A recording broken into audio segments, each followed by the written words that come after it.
In this lesson, we will see together the negative pronouns, but more precisely, we will see ne jamais.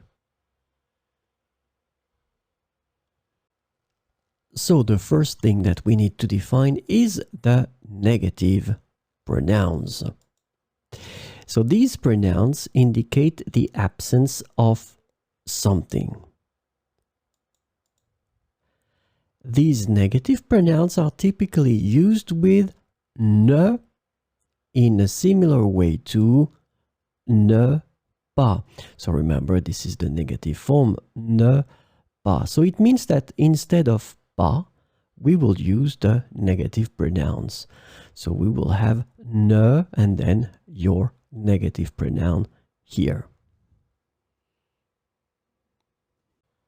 So this lesson is about ne jamais.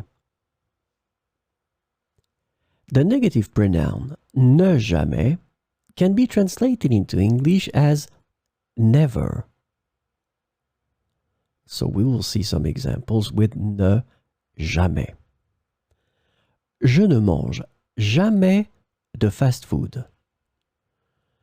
Je ne mange jamais de fast food. Il ne part jamais en vacances.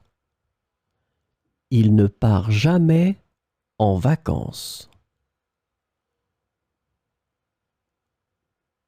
Elle ne rate jamais une occasion de rire.